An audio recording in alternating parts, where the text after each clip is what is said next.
Today it's great to have you here. I'm Carmela and I'm trying to start this app, iCanMum and iCanDad, to help moms and dads to work together. And also, here in this interview, it's my first try to just give dads a voice, to give them the chance to talk about what it's like to be a dad in modern day and your struggles and your point of view. I feel like there are a lot of opportunities for moms to talk about their experience, but not so many for dads. So with this, effort I'm making, I want to give both of us the opportunity to share our voice and, to work together as a team. So tell me a bit what it's like for you being a dad today. Um, well, I find it quite fun. Good. Like, That's great. like I enjoy it. Yeah. I mean, I hated the baby phase. Yeah. That was pretty horrific. Right. So it was. What was it like with your baby? I mean, they were fine. They were pretty normal. Yeah. But yeah, I did not handle it well. Okay. At least the first time. First time round was a very rough It was your first time. experience. It's a big Yeah, shock. well, Yeah. first time father, was pretty rough. Then we've also just had our second 4 months ago. Yeah. And that was a much easier experience. Yeah. But the first one was rough, Okay. and that was very much down to the change of lifestyle, I suppose. Yeah. Like you're adjusting. Like both parents are obviously adjusting in this phase, especially Yeah. as being first-time parents at the time. Yeah. Um, we both have our challenges, but I suppose it's pretty difficult because you don't have a connection with your kid at that stage, or at least I didn't. I mean, like, Right. that sounds terrible, but it's like I often describe this as sort of being a mom has like 9 months Yes. of pregnancy Yeah. where they connect with this thing, this child, Yeah. Whereas, for fathers, the experience is very sort of, pop, it's there. Right. you Right. know? So it Yeah. is. It's Um, different. and it's then screaming at you, it's demanding attention, and you sort of Yeah. don't know what to do. You're just in your life. These are things that we're all facing, Yeah. but again, we don't have that connection. All we know is that this thing has come in and disrupted everything. everything. I started to notice a difference when, our first baby was a bit older and my husband could play with them and kind of interact more. But when they're just a little baby, sometimes it's Yeah. hard to really interact and to have that bonding time of play. Yeah, no, absolutely. I Yeah. mean, like that's a key. I feel like that's a key thing. Is that bonding? You'll be able to play, being able to interact. Yeah. I mean, the first real turning point for me was like the smile. Right. Whenever I Yeah. did something, I remember sitting down. It had to be one morning. I'd gotten up early to feed him, set him or set her down, Yeah. and I don't know what I did, but she smiled. And next thing I know, I spent the next half an hour going go go go go go go go go go, trying to get another smile. And I never thought I'd do that. Right. But there I was, for half an hour trying to get another smile. Like, and that was probably the turning point. Being Right. like, She can interact with we've you. done something, and then from there it's just gone from strength to strength, and like I said, I'm a big believer in like rough play. Yeah. Yeah. I'll throw Oceana all over the place. Yeah. Like our current thing going to bed is just to jump up, touch the roof, and then drop to the Right. drop to the bed. So that's what we're doing right now. I was listening to a talk the other day, and this lady was explaining how the rough play is so important for the child to develop. It helps them. It's something their brain needs. The jumping and the movement and the physical activity, even especially that just naturally happens with the dad a lot. It's something their brain needs to develop. It's important for them. Yeah, That's good to hear. I think there's a lot of studies, a lot of information out there that would back that up. That it's really important for children to have rough and tumble play. Yeah. But even coming to a father's perspective, that's how that's how men bond. Yeah. We bond by doing Yeah. things, not by sitting in a room and talking. You know, we Right. sit and we do stuff. Yeah. So to do stuff with our children is our way of connecting, basically. Exactly. Yeah. You know, and it's a pretty fun experience. I mean, like I know even with my wife, initially there was that, "What are you doing?" moment. Same with You know, me. Yeah. where I was like, "No, trust me, we got it." Yeah. You know, Yeah. and I think having spent a lot of time thinking about it, you know, and then listening to lots of people talk on the subject, you know, Yeah. one of the things that sort of come to a conclusion is that, you know, one reason why women tend to have that reaction of moment is is down to like control of force. Mm. I feel like boys, men spend a lot of their life learning control of force. Okay. We know, like we rough play. Yeah. Boys, we all know what boys play outside. They rough play. They shove each other. They push each other. Yeah. And we spend our whole young lives learning what's appropriate and how to control that Yeah. force. Okay. And then as we move into adulthood, that's no different. We have to learn how to Yes. navigate that and control that force.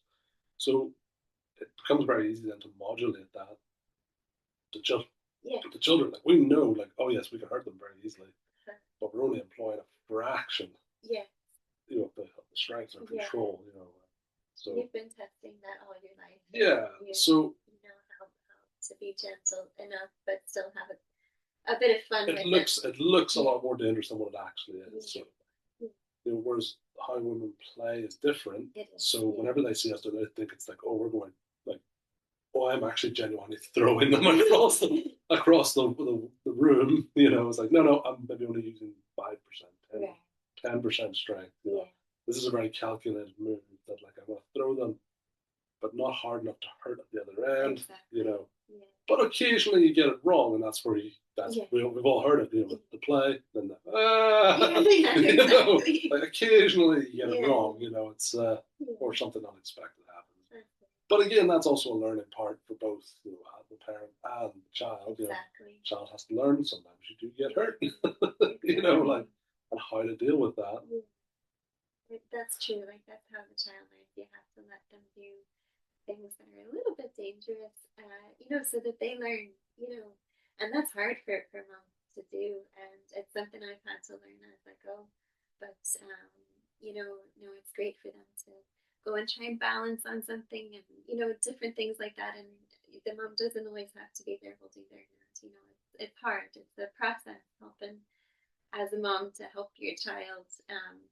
You know, take those steps and be there in the background to support them if they need it, but give them that sense of independence at the same time. Absolutely. I mean, I think this is where again both parents have to work together to complete the end goal, which is to create a successful, independent adult.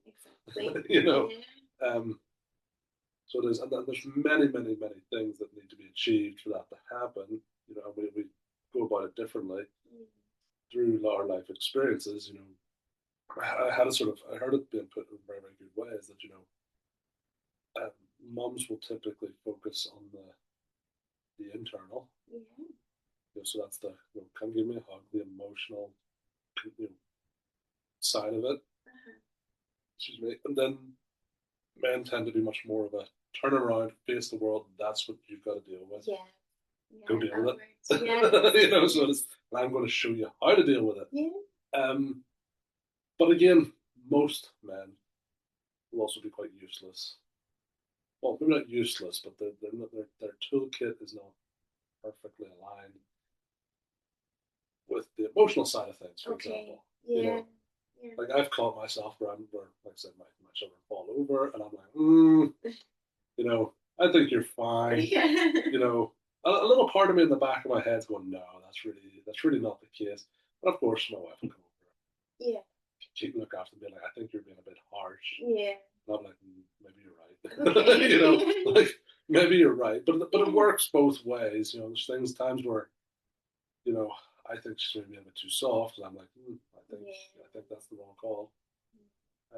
It's important for the child, you know, when it's possible to have both their mom and their dad supporting them, isn't it? So No, because we both offer different things. Absolutely. Yeah. Different skill sets Yeah. and different needs. Yeah. Now, that's not to say that the roles can't be reversed. Exactly. But at the end of the day, yeah. it's about the skill set. As a couple, do you have the required skill set? Yeah. You know, to Yeah. And sometimes, if it's not possible, like sometimes the grandfather, for example, or a really close friend can step in, or an aunt or someone else can provide that, for the child when it's not possible that both parents are in the picture, but definitely we both have different things and different ways of helping that child to grow, definitely. So it's important. But tell me more, kind of what were some of the difficult things that you've worked through as a dad, or different experiences or learning that you've had, since your little one was born? Anything, kind of, I wonder if you found it difficult to kind of keep that sense of self and your own identity and time for yourself in the midst of looking after your family. Yes and no. Okay. So yeah, it's quite a good question. So in terms of looking after self, I'd be inclined to say no. Yeah. However, getting the balance right has taken a lot of work. Okay. So again, I think men do this better. Mm-hmm. We tend to be a bit more selfish. Okay. We tend to look after ourselves first. Okay. So that can, yeah, we definitely find this a lot easier. We also tend to find it a lot easier to compartmentalize our feelings and what's going on. So, for example, it's much easier for us to separate a bad day at work, come home and have fun with the family, and leave the bad stuff at work. We will still talk about it, but it's much easier for us to do. At least this is my experience. Right. As I find, like, I constantly have to tell my wife, look after yourself, look after yourself, look after yourself. Just relax. Stop. Don't do that. Relax. Her response will often be, well, if I don't get it done, it won't get done. And I'm like, but it will. Just not on the time frame that you have in your head. But it will get done. Like, if we don't do it today, it'll be done tomorrow. That's fine. Right now, you need to relax. This is a more important priority than getting the laundry done. It's like, I can do the laundry, but I might do it this evening rather than today. Or like it's like right now. It's like, just because it's not been done at the same time frame that you expect doesn't mean it won't get done. But I find that women tend to prioritize themselves, or at least their own sort of relaxation, a bit less. They'll put their kids first, and that's not necessarily wrong, but sometimes you just gotta, sometimes you gotta be a bit more selfish. You gotta look after yourself for the long term. Because as I quite often say, it's like there's no point in you doing this fun activity if you're going to spend the next week being miserable because you've burnt out. Yes, exactly. Where it's like, no, take 2 hours, do something you want to do, go for a walk, do whatever, get out of the house, and then you'll spend all next week being fine. It's definitely a balancing act, isn't it? Because it's so easy. It's something I've had to learn, and I'm still learning, I think. But you have to make sure to get the basic stuff done for yourself as well. Like, eat, 3 meals a day, get enough sleep, get exercise.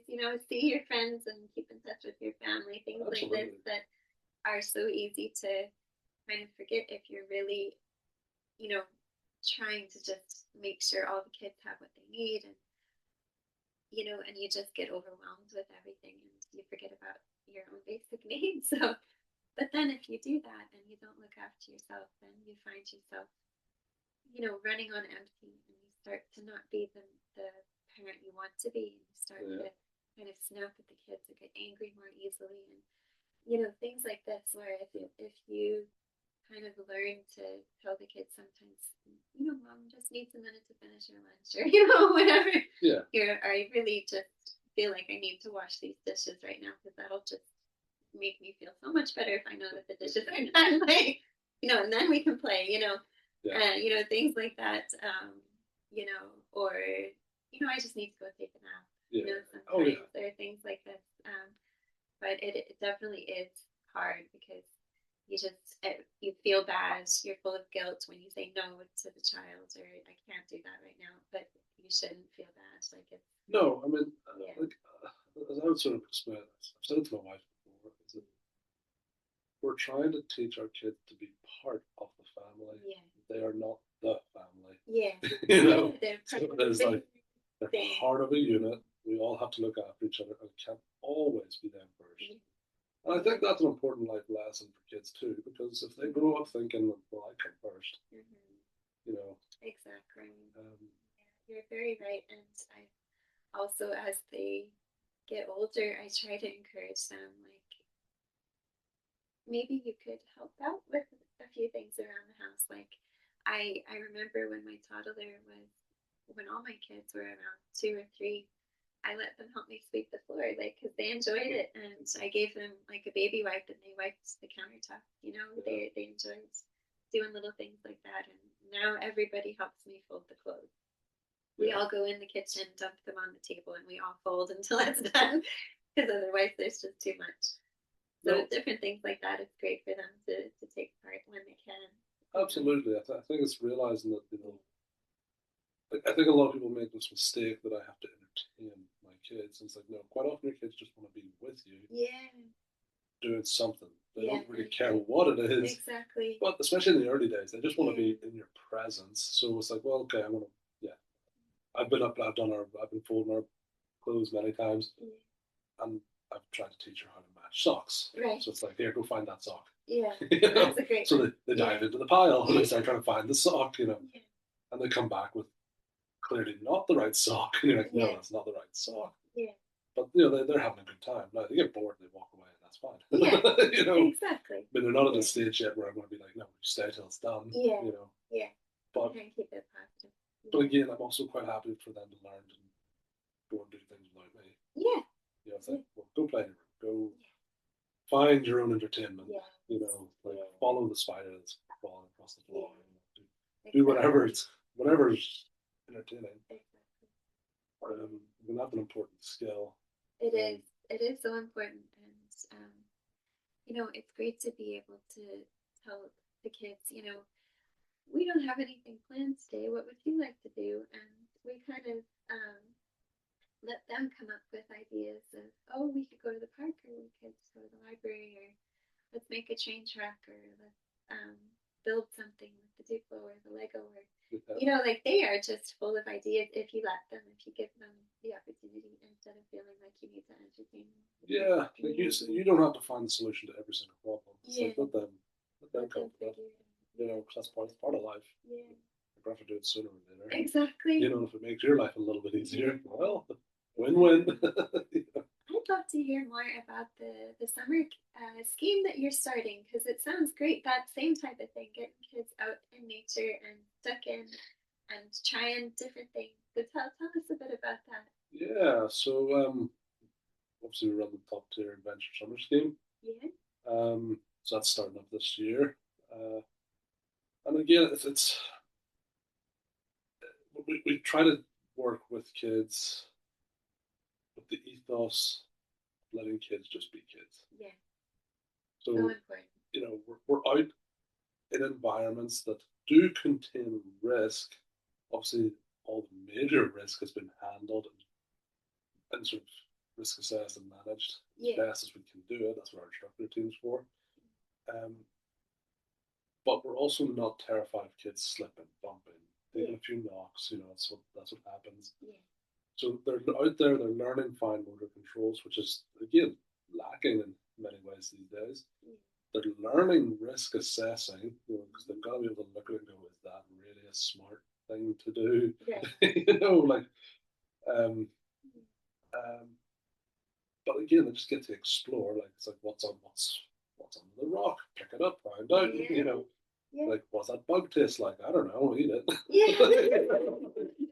So it's probably not going to be very nice, but like, most kids don't eat the bug.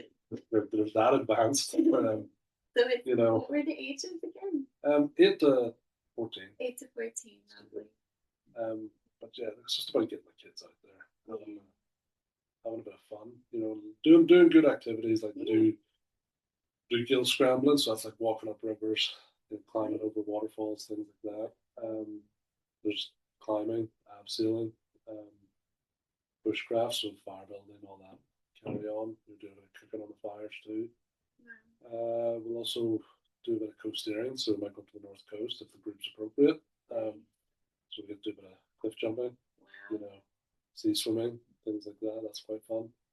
And that would normally happen towards the end of the week once we've had time to assess the kids Yeah. and see if that's an appropriate one for them. Right. That is a bit of a older activity, but Okay. also some groups may not be ready for that. Yeah.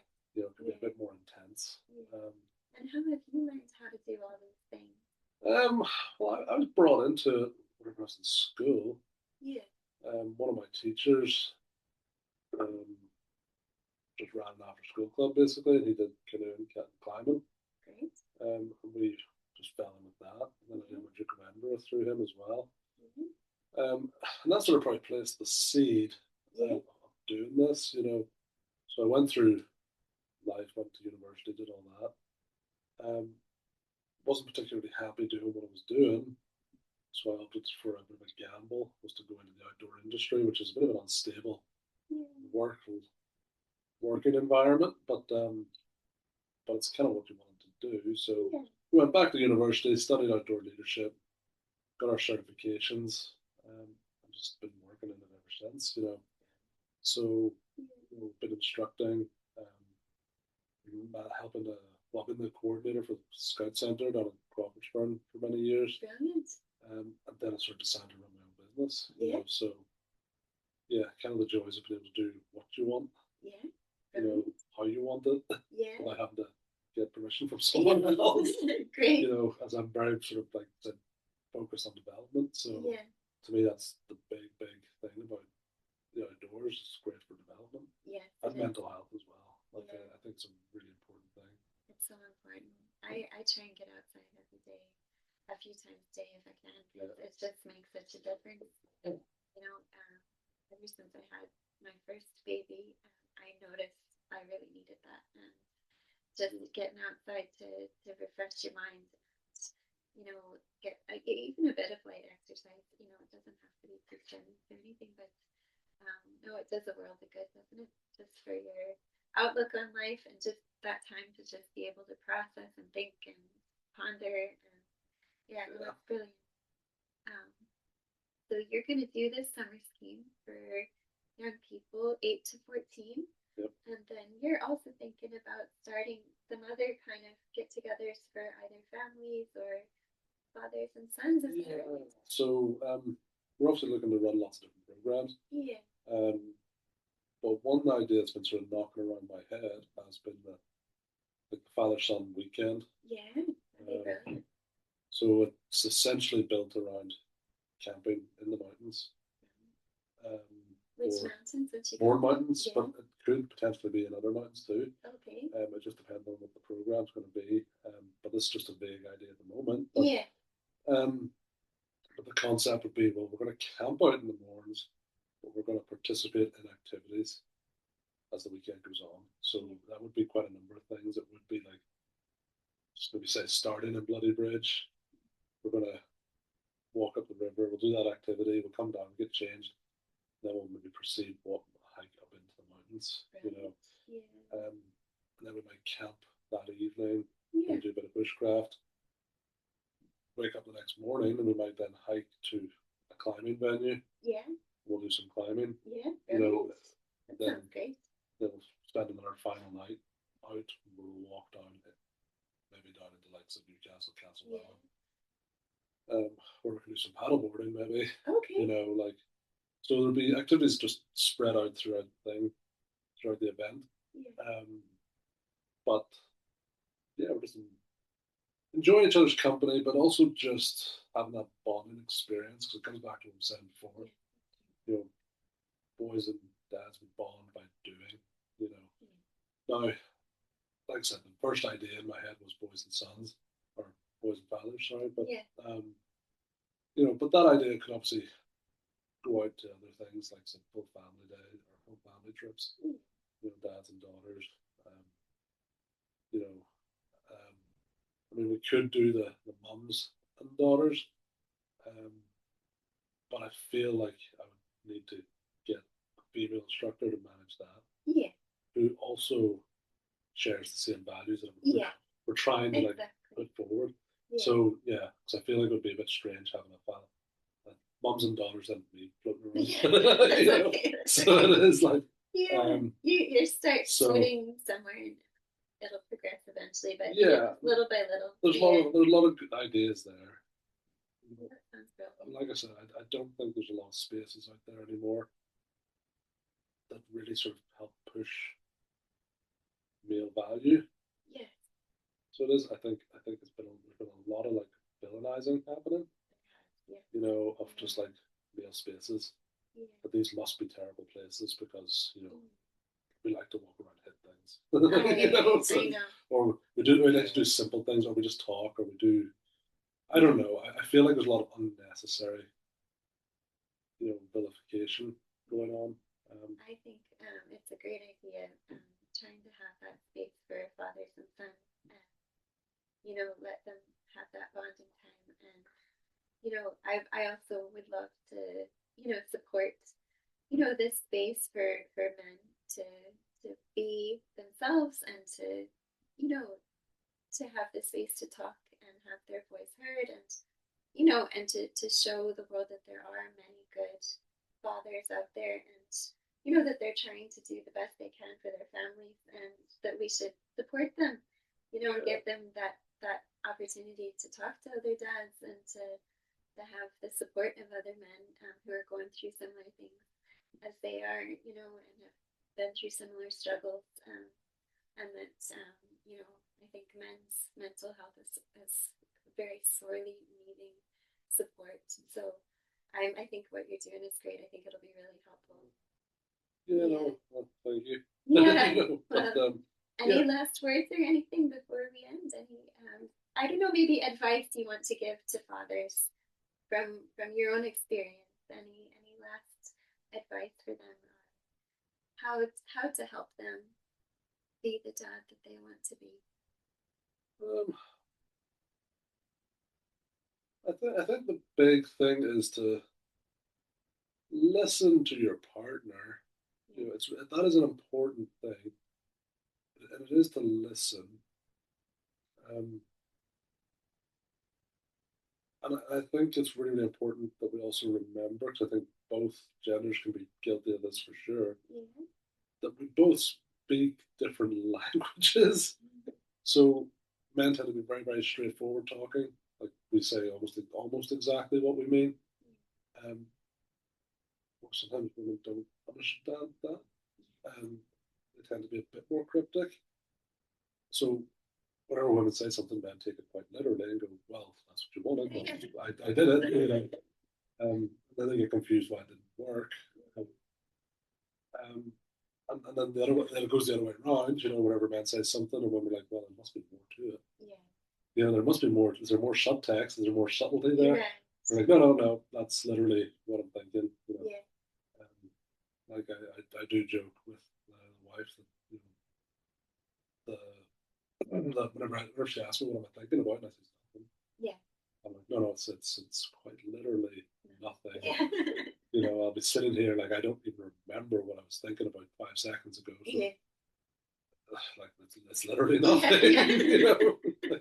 So we joke about that's the nothing box.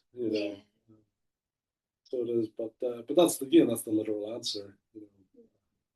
So no, my advice would definitely always be like talk with your partners, learn to understand and communicate well, and create sort of those rules that allow you to discuss sensitive topics without the other person jumping in or criticizing or judging what you're saying. There's been many times that I've had to sit down and say that I've said to my wife when we're approaching a subject I know that I'm going to say something that's going to upset you, That's not my intention. It's the words that came out. So I may have to take a couple of attempts Yeah. at explaining what I'm trying to explain. Yeah.